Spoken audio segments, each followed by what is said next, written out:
नमस्कार, citizen voice show में आप सबका स्वागत है। आज हम फिर गिरीश जोशी जी के साथ एक नया प्रोग्राम लेकर आए हैं और ये है डोनाल्ड ट्रंप की चाइना विजिट पर।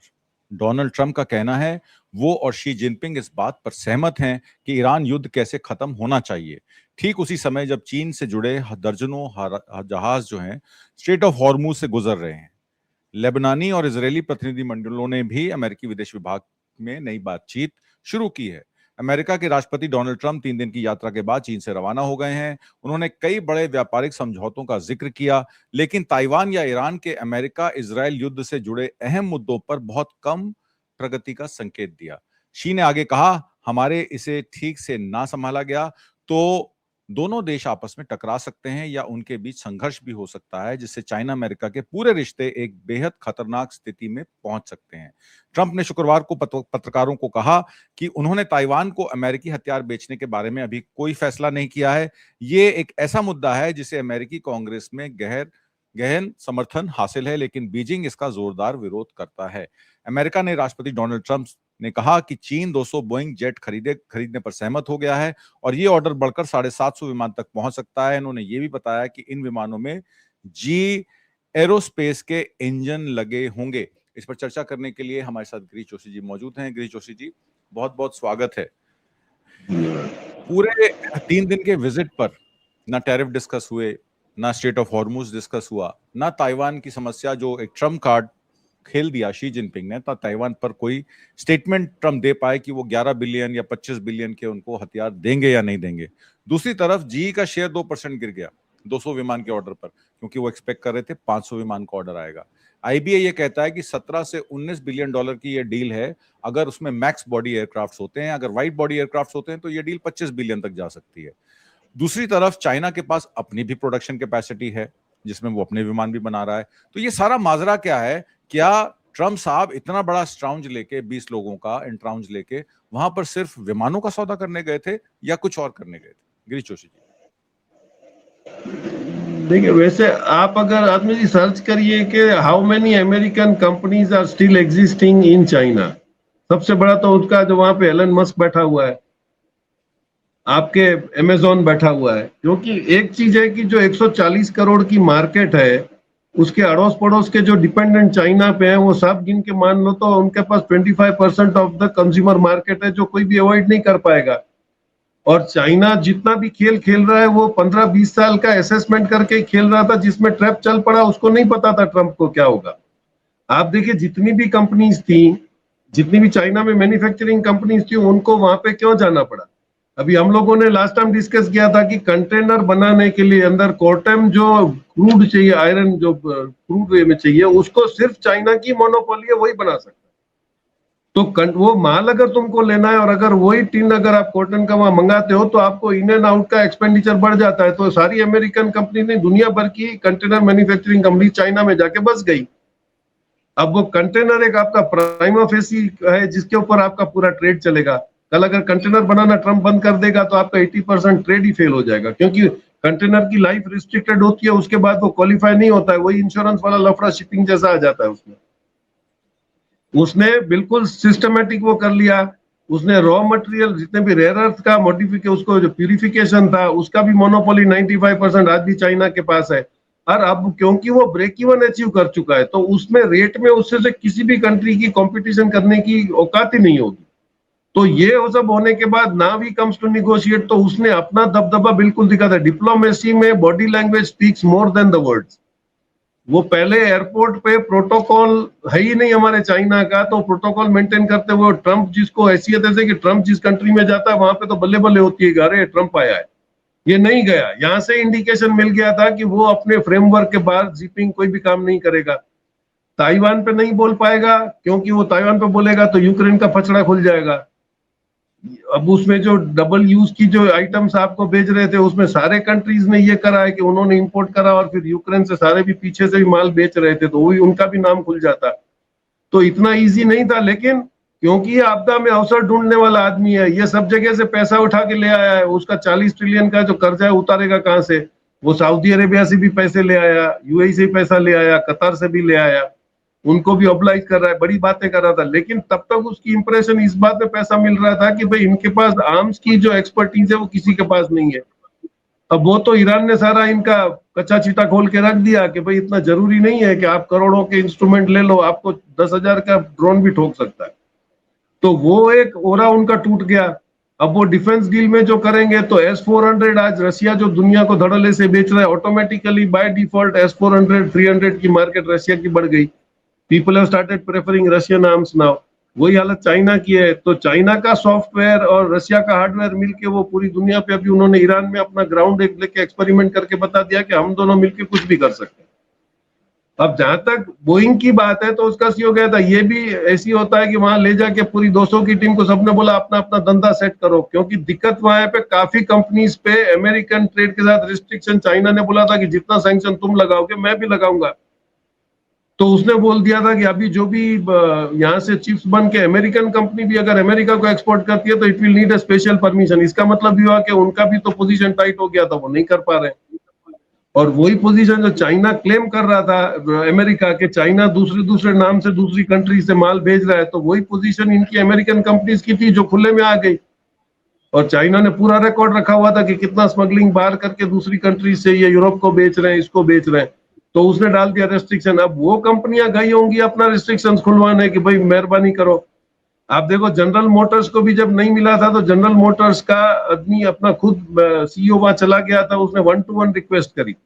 उसको बहुत ही एक छोटा सा पैसेज जिनपिंग ने दे दिया था कि भाई I will not restrict them if company wants to trade with you, but it depends on the company. अब कंपनी अमेरिका चाइना में बैठी हुई है, वो जिनपिंग को ओवरलैप करके कैसे जाएगी? तो उसने बहुत ही स्मार्ट मूव कर लिया था। अब ये प्लेन की बात कर रहे हैं, इसमें नॉर्मली इनको ध्यान है, काफी वक्त से, मेरे ख्याल कम से कम 5-7 साल से China has already made a wide body aircraft कोमैक C919।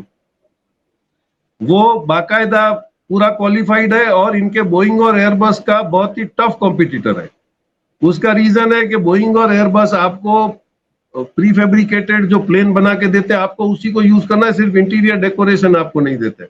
जबकि आपको वो बॉडी चेसिस की तरह C919 कोमैक आपको ऑफर देता है और आपको उसमें फ्लाई बाय वायर करना है, आप जॉयस्टिक से फायर करोगे, आपको उसमें कंप्यूटराइजेशन का कितना अटैचमेंट चाहिए वो सारा कस्टमर प्रेफर्ड टेलर मेड बना के देता है। उसकी मार्केट बढ़ गई। दिक्कत कहाँ पे थी कि इनका फेडरेशन एविएशन जो है वो सर्टिफिकेट नहीं देता है, तब तक you can not fly internationally. वही यूरोपियन यूनियन का भी एक सेफ्टी नॉर्म्स है, वो भी आपको, तब वो सर्टिफिकेशन कब मिलेगा? आज आप लिख लीजिए कि 3 महीने के बाद ये जो 300 प्लेन की डिलीवरी ले रहा है, ये उसके इंजन हटा के अपने कोमैक में डालेगा और इनको बिल्कुल मजबूरी में वो प्लेन पास करने पड़ेंगे। अगर वो बोलते हैं कि इंजन ठीक नहीं है तो उनकी कंपनियां डूब जाएंगी। ये जिनपिंग है, अभी भी इसको समझने में बहुत देर लगेगी कि वो बहुत ही अच्छे से गेम खेल लेता था। रीजन इज कि उनके पास एक जो थिंक टैंक है और उनके जो कॉमरेड्स हैं वो बिल्कुल कंट्री की प्रायोरिटी को प्रेफर करते हुए सारे एक्शन का मूव दे रहे हैं। आज आप देखिए ट्रंप वहां से गया, कोई ऑफिशियल स्टेटमेंट नहीं है, लेकिन चाइना ने अपना गेम कर दिया। उसको ऐसी सिचुएशन में बुलाया था कि भाई वो न निगोशिएट कर पाएगा ताइवान पे और न निगोशिएट वो कर पाएगा यूक्रेन पे।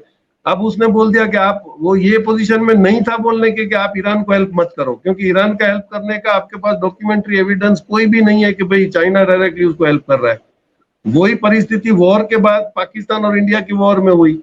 अब वो खुल के आ रहा है कि भाई उन्होंने रियल टाइम सैटेलाइट का मूवमेंट दिया, ऑपरेट कर रहे थे, लेकिन how can you prove that? तो वही पोजीशन इसकी वहां पे रशिया में भी हो रही है। रशिया आपको दे रहा है, रशिया धड़ल्ले से अपने हथियार बेच रहा है, तो वो तो एक इंटरनेशनल नॉर्म है, मेरे को अगर पैसे लेने तो सबको बेचेगा। वो S-400 एक सिक्योरिटी गैजेट है, तो वो यूएई को भी बेच रहा है, वो ईरान को भी बेच रहा है, वो यूक्रेन को बेच रहा है, सबको बेचेगा, उसको क्या दिक्कत है? तो ये जो पूरा डिप्लोमेटिक गेम हुआ है, इसका एटीट्यूड ऐसा था कि भाई मैं चाइना को अगर पटा लेता हूं, और चाइना का 2G करने की वो बात कर रहा था कि 2 ग्रेट कंट्रीज आर मीटिंग, तो दूसरे लोग उनसे एनओए होके वो रिलेशन तोड़ देंगे। इसका मेन टारगेट है डीडॉलराइजेशन को रोकना। अब वो डीडॉलराइजेशन को रोकना कैसा करेगा? उसने पहले आने के पहले आप देखिए बहुत स्मार्ट गेम प्रूव करती कि मैं चाइना पे सैंक्शन लगा दूंगा, उसकी कोई ऑयल कंपनीज जो है वो डील नहीं कर पाएंगी। उसने तो बिल्कुल बोल दिया कि भाई कोई सैंक्शन वैंक्शन मानना नहीं है, आप अपनी कंपनियां बिंदास धंधा करो, चाइना आपके पीछे बैठा है। This is the country spirit. अब वो सैंक्शन तुम्हारे फेल हो गए, और उतना ही नहीं हुआ, उसने सामने अमेरिकन कंपनीज पे सैंक्शन लगा दिए कि जो तुम करोगे वो मैं भी करूंगा।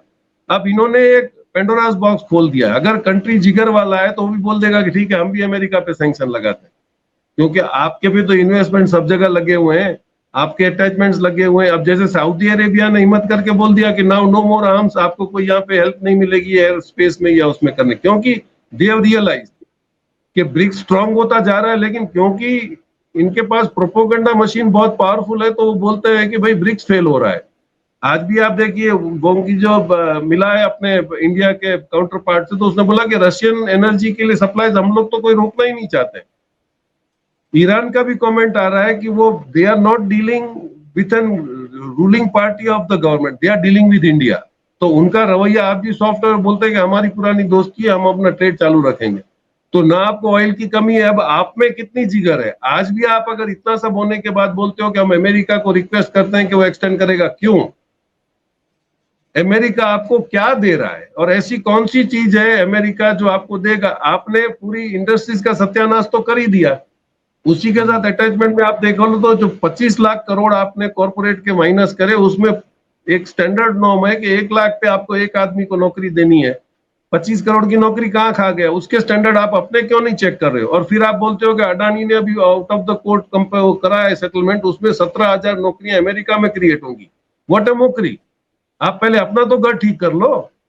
आपने यहाँ पे जीएसटी में इतना चिल्लाचिल्ली होने के बाद आपकी कॉटेज इंडस्ट्री खत्म हो गई, अन्य और कई सेक्टर खत्म हो गया, उसको आप इंप्रूव करने के लिए भी आप तैयार नहीं हो। मतलब ये चाहते हो कि आप ये सारी इंडस्ट्रीज खत्म हो जाए, फॉरेन कंपनीज आके यहाँ पे ऑपरेट करें, और ये आप मतलब आउटसोर्स करना चाहते हो कंट्री जो कैसे मुसीबत से हम लोग 200 साल से निकले। तो कोई इनके पास क्लियर पॉलिसी नहीं है, और चाइना इसका पूरा एडवांटेज लेगा, क्योंकि चाइना ने बीआरआई में सारी कंट्रीज को फाइनेंशियली अपनी कॉलोनी बना ही ली है। वो खुल के दादागिरी नहीं कर रहा है अमेरिका की तरह, ना वो आर्म्स की डील कर रहा है, लेकिन इकोनॉमिकल डील यही है कि मैं आपको इंफ्रास्ट्रक्चर डेवलप करके दूंगा, you will give me the rare earth. मामला खत्म हो गया। अब उसको वो ट्रेड को अमेरिका को अगर तोड़ना है तो वो तोड़ नहीं पाएगा, उसके लिए एक स्मार्ट मूव कर रहा है वो बिटकॉइन का। अफ्रीका उसके लिए तैयार नहीं है। तो जो कंट्रीज पे वो कंट्रोल करना चाहता था, वहां पे मामला बिगड़ता चला जा रहा है।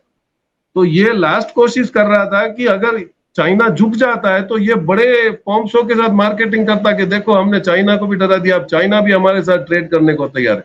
चाइना ने ऐसा कोई मूव नहीं किया जहां पे वो अपने आप को सुपर पावर प्रूव कर सके। ऑन द कॉन्ट्ररी, चाइना ने प्रूव कर दिया कि भाई मैं किसी के सामने झुकता नहीं हूं, आपको आना है तो आ जाओ। This is the trend now setting up, और ये बोइंग में बहुत बड़ी गेम कर लेगा, ये मैं अभी आपको बताता हूं, क्योंकि this is what exactly is going to do with comet 919। जी, आपका ये कहना है कि जाएंगे बोइंग पर, कॉम वो जो 919 उनका कॉमसी है वो बन के निकलेंगे, क्योंकि जब आप किसी कॉम्पिटिटर का माल देखते हैं तो पहले आप सैंपल लेते हैं, आप कहते हैं अपने सैंपल दे दो, फिर हम देखेंगे कि उसमें क्या कमियां क्या नहीं है, उसके तरीके से। एक बड़ी इंटरेस्टिंग एनालॉजी आपने दी कि जितनी भी अब नई मशीनरी आ रही है, अब क्योंकि ये मशीनरी एआई जनरेटेड है, रोबोटिक्स के साथ हैं, तो इनकी सॉवरेनिटी भी उतनी ही जरूरी है। अगर आप उनको कस्टमाइज नहीं कर सकते, आपके पास सोर्स कोड नहीं है, जैसे राफेल में हमने देखा हमारे पास सोर्स कोड नहीं थे और जिसकी वजह से हमें नुकसान झेलना पड़ा। तो अगर आपका कंट्रोल नहीं है उन मशीन्स पर, और उसका रिमोट बटन किसी और कंट्री के हाथ में है जिन्होंने आपको माल बेचा है, तो वो आपके लिए वो बेकार है, वो एक पीस ऑफ गार्बेज है। ये एक बड़ा इंपॉर्टेंट पॉइंट निकलता है कि मशीनों को भी, जो आप चीजें खरीद रहे हैं, चाहे वो मिलिट्री इंडस्ट्रियल हो, इंडस्ट्री के लिए हो, मिलिट्री के लिए हो, वो सॉवरन जरूर होनी चाहिए, यानी कि उनका पूरा कंट्रोल उस कंट्री के हाथ में होना चाहिए जो वो चीजें खरीद रहा है। एक आपने बात अभी की जो रशियन सैंक्शंस की, रशियन सैंक्शंस पर पेट्रोलियम मिनिस्टर हरदीप सिंह पुरी, मैं हरदीप सिंह पुरी का नाम इसलिए लेता हूं कि वो एप्स्टीन फाइल से भी निकले हुए हैं, तो उनकी मिनिस्ट्री से प्रेस रिलीज आती है कि देखिए अभी हमने सैंक्शंस वेवर के लिए अमेरिका में अप्लाई किया है।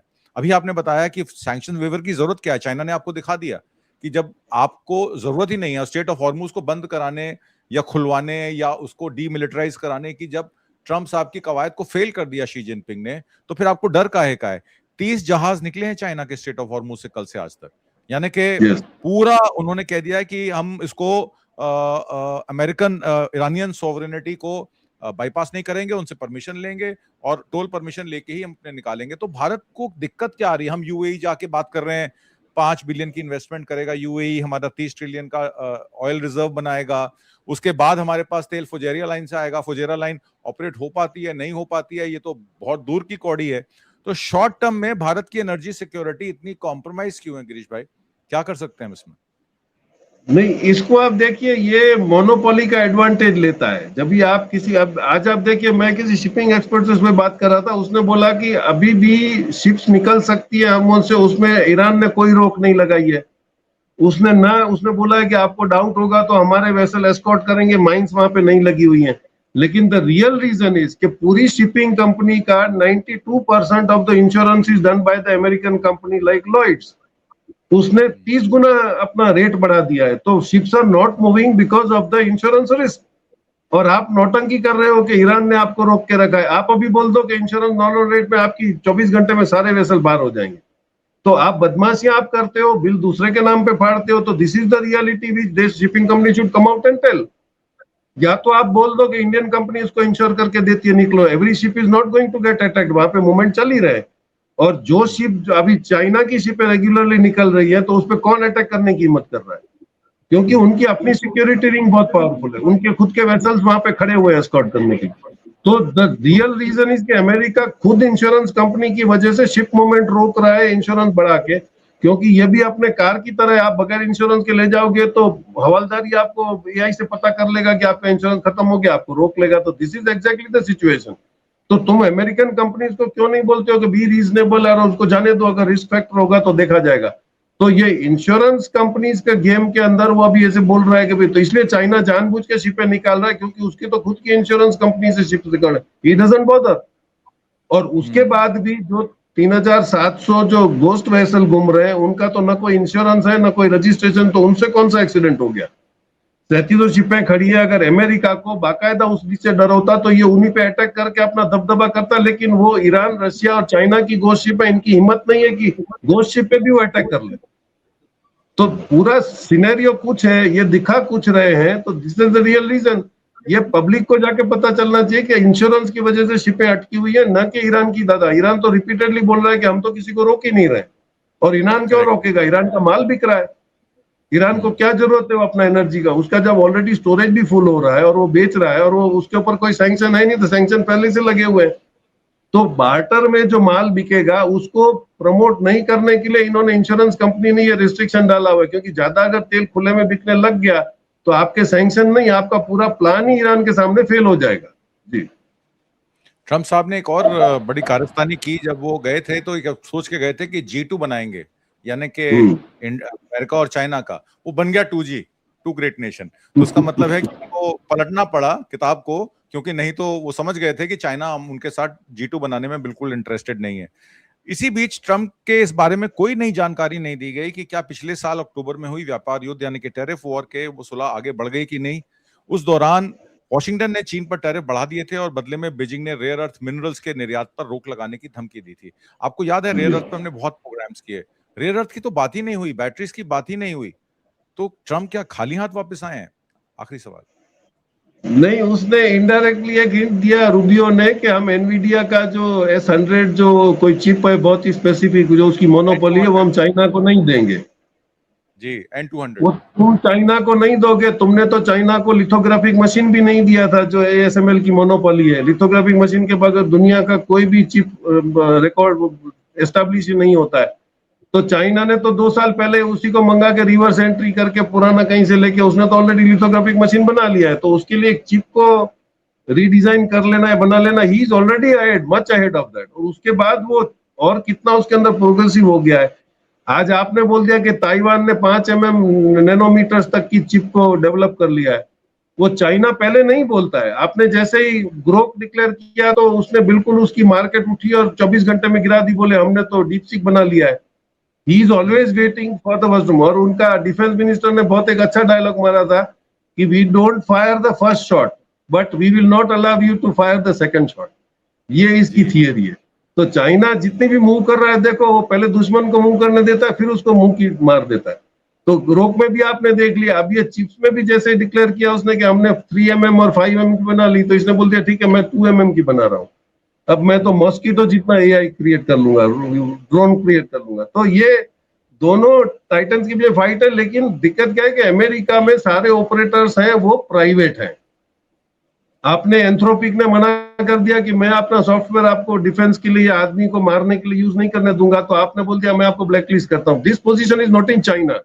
आप करोड़पति हो, आपने सबसे बड़ा केस देखा हो तो जैकमा का हुआ था। जैकमा अलीबाबा के बाद इतना पावरफुल हो गया था, उसने एक ही स्टेटमेंट एंटी गवर्नमेंट किया था, बाद में 3 साल वो गुम हो गया था बाजार से, क्योंकि अल्टीमेटली गवर्नमेंट कंट्रोल्स।